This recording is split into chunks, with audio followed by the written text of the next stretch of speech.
Hello everyone.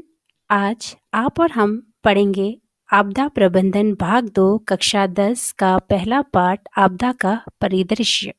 इसमें हम सबसे पहले आपदाओं के प्रति उत्तराखंड की स्थिति की जानकारी लेंगे। तो उत्तराखंड राज्य आपदाओं की दृष्टि से अत्यंत संवेदनशील राज्य है। यहाँ पर प्राकृतिक विषमताओं की व्यापकता देखने को मिलती है, जो कि मानव के प्रकृति विरुद्ध कार्यों का परिणाम है, जिसके कारण अन्य राज्यों की अपेक्षा यहाँ पर आपदाएं अधिक घटित होती हैं।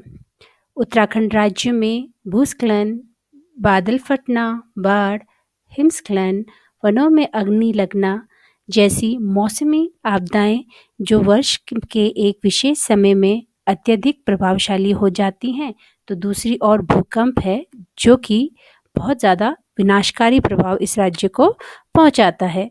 मानवीय आपदाओं की बात करें तो सड़क दुर्घटनाएं यहाँ पे सर्वाधिक रहती हैं।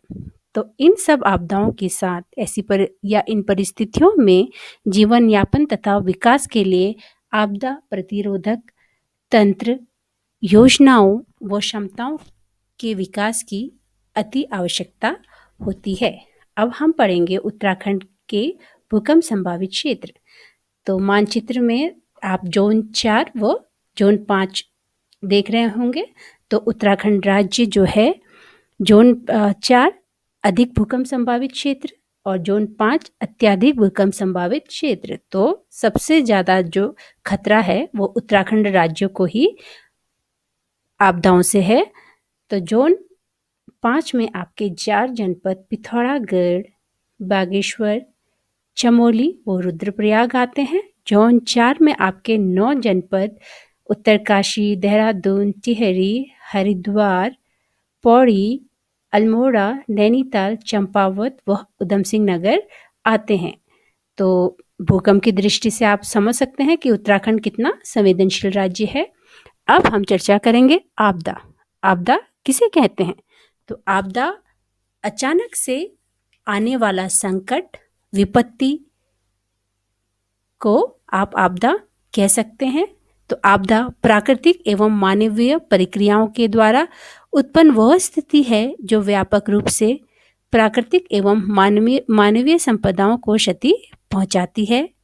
आपदा से जो क्षति होती है उसका प्रभाव मानव समाज की प्रतिरोधी क्षमता से अधिक होता है, इसलिए इसमें भारी सहायता की आवश्यकता अनुभव की जाती है। तो अब आप देखेंगे आपदाओं के प्रकार। आपदा 2 प्रकार की होती है, प्राकृतिक आपदा व मानव जनित आपदा। तो अक्सर पूछा भी जाता है कि आपदा के प्रकार बताइए, तो इसका अंतर स्पष्ट पूछा जाता है। प्राकृतिक आपदा जो प्रकृति के प्रकोप से घटित होती है। मानव जनित आपदा जो मानव की लापरवाही से घटित होती है। प्राकृतिक आपदा से जान माल, अर्थव्यवस्था व पर्यावरण को अधिक क्षति पहुंचती है। मानव जनित आपदा से प्राकृतिक आपदा की तुलना में कम क्षति पहुंचती है। प्राकृतिक आपदाओं पर नियंत्रण पाना मुश्किल है, लेकिन मानव जनित आपदाओं को प्रयासों के द्वारा नियंत्रित किया जा सकता है।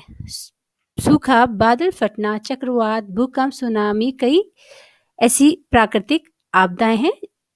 और मानव जनित आपदाओं के उदाहरण में आप सड़क, वायु, रेल दुर्घटनाएं, आतंकवादी हमले, बांध टूटना, गैसों का रिसाव इत्यादि बता सकते हैं।